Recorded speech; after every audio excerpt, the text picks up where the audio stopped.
G'day legends. In this video, we're going to have a look at how to get a really consistent bass sound, really consistent lows and really consistent highs so that we get a really balanced bass tone that you can hear really well in the mix, but also sounds really nice and full. And one way of doing this is using a thing called split processing. This is where we're going to split the signal and we're going to process the low frequencies and we're going to process the high frequencies independently, and then we're going to blend it back together. And so that's what we're going to do in this video today. We're going to apply this to some slap bass guitar. So if you want to know how to get your bass from sounding like this,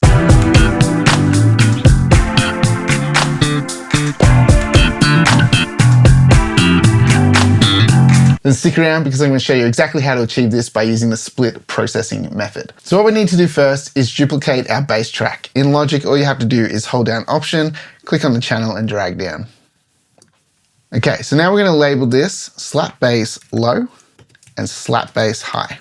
So let's start with the slap bass low. So the first plugin we want to apply here is an EQ, but not just any EQ, we need to use a linear phase EQ, otherwise we're going to have phase problems when we do this. So I'm going to use Pro Q3 and I'm going to change it from 0 latency into linear phase, and I'm going to put it on high. If you're a Logic user, you could use the linear phase EQ that comes with Logic. So the first thing we're going to do is create a low pass filter. So we're just going to double click on the right hand side, drag this over. Now we're going to listen to the bass and we're going to try and isolate the low frequencies. So let's play this and have a listen.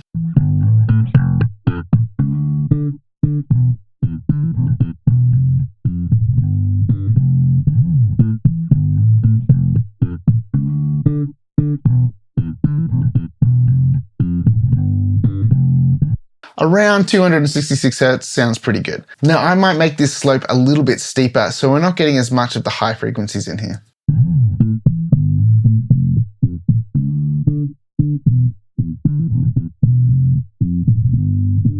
Okay, so we've settled on a 24 dB octave at 266 Hertz. So let's do the same thing now over in our slap bass high channel.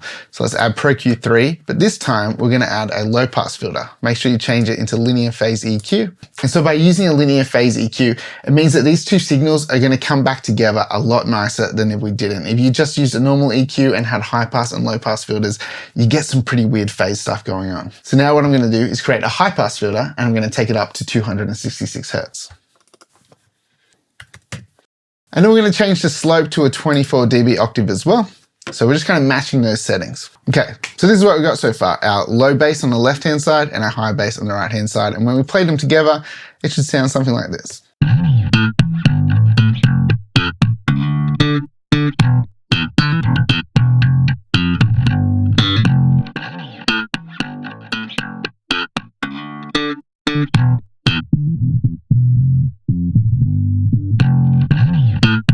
So pretty cool. We've got them separated out nicely and we can start applying processing to each of these to achieve the sound that we want. So the next thing we're going to do is add some saturation. I'm going to start with the high frequencies and really dial this in first. Now it doesn't really matter what saturation plugin you use. You can use any to achieve a really good sound here. I'm going to use Black Box today and let's see what we can get going with this.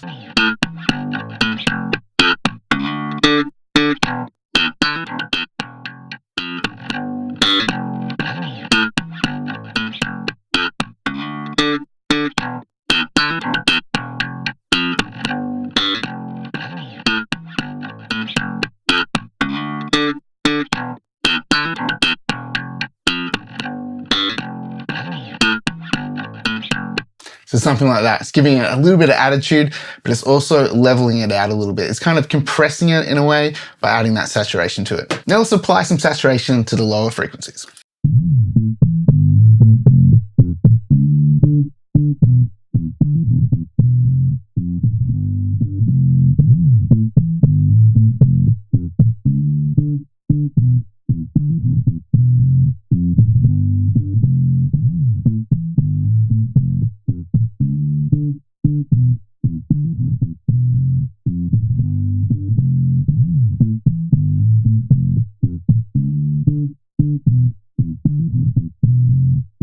Something like that. It's pretty subtle. I don't want to make this really distorted.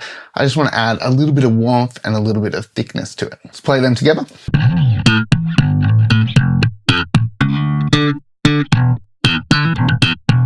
Sounding pretty cool. Now let's apply some compression. Let's see if we can get this top end really leveled out so that we can hear all of the percussiveness in that slap bass. So for this, I'm going to use an 1176, in particular the Rev E version from UAD, and I'm going to push the attack up to the fastest and the release up to the fastest to start with, and just go with a 4:1 ratio, and let's just try and dial this in.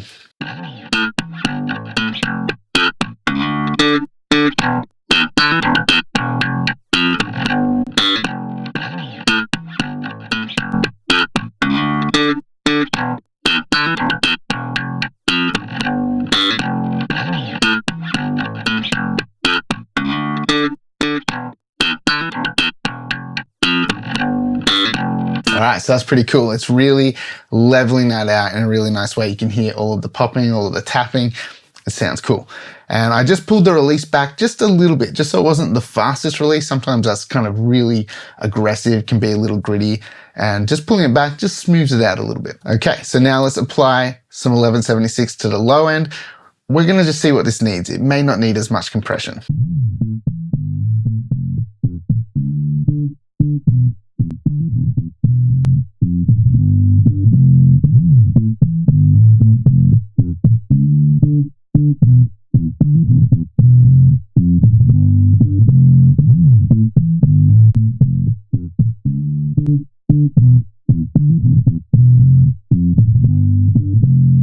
So I don't really feel like this needs a ton of compression. I pulled that mix knob back to around 60% there, and that's just giving it just a little bit of a squeeze.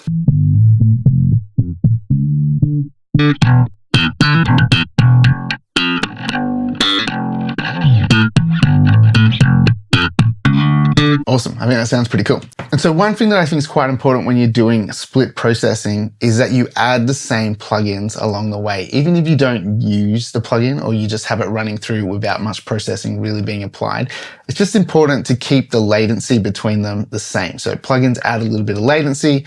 Making sure that you use the same plugins will make sure everything stays in phase. Okay, so our next plugin, I'm just gonna add a little bit of limiting just to make sure everything stays really consistent and level. We're just gonna pull this down in the middle here. So it's gonna push the threshold and the ceiling down. So we're not gonna get any boosted volume, but we'll start to see a little bit of limiting happening, and that's when we're gonna stop.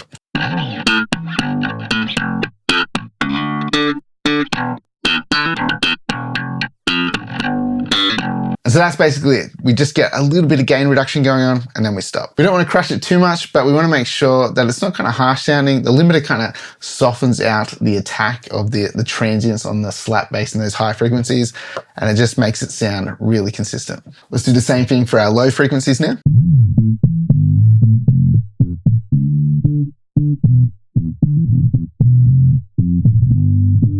That's all I'm going to do for that one. So you can see it was just touching it a little bit.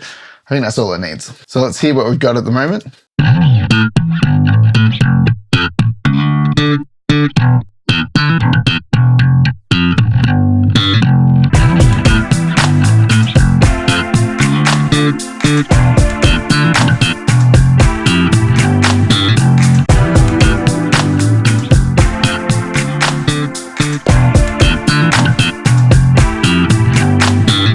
So what I like to do in Logic is send these to a group. So we're going to create a track stack where if you want to, you could add processing to both of the signals, or just a good place where you can control the overall level of the combination of both of these signals together. So we're going to highlight both tracks and then hit Command-Shift-D, and that's going to create a track stack for us. And we're going to hit Summing Stack and hit Create. And then we can call this Slap Bass.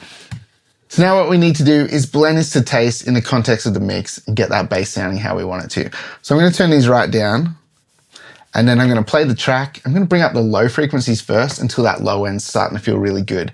And then I'm going to bring in the higher frequencies until I can really start to hear all of that slap bass, and it just sounds like a really nice full bass tone. So let's give it a go.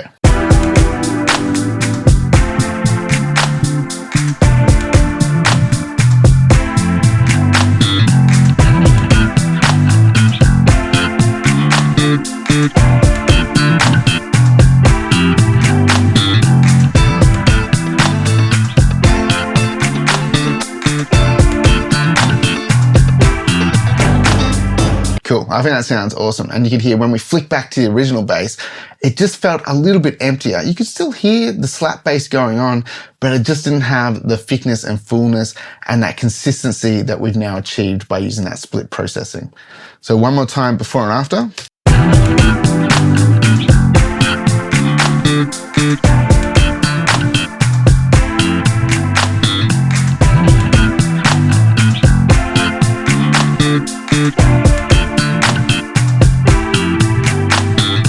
So I think that sounds awesome. That's the power of split processing. We now have a really consistent bass sound, really consistent lows, really consistent highs. We can blend it to taste and achieve the bass tone that we really want to hear in the mix. And obviously, depending on the style that you're working on, if it's something like metal kind of stuff, you can really distort the top end and make it sound awesome, and then still hit that really clean low end. That's a really big benefit for doing split processing. Now, you can be even more creative with this if you want. I always love a little bit of chorus on bass, not all the time, but I just love the sound of chorus on bass. And the problem being sometimes it spreads out your low frequencies, things get a little bit messy and not as solid sounding. So you can apply some chorus to the higher frequencies and get a cool wide bass tone while keeping those low frequencies down the center of the mix. Check this out.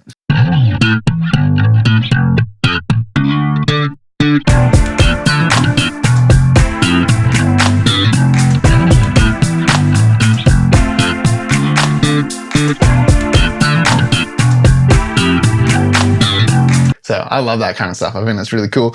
Makes the bass sound really interesting. So be creative with it. Hope you guys found this helpful. And if you did, make sure you hit that like button and subscribe to the channel. And don't forget, if you want to support this channel, check out the link in the description below to my website. Go grab yourself a sample pack or a mixing course over there. That really helps support the time that goes into making videos like this. If you guys want to know a couple of other ways that I like to process bass, then check out this next video coming up.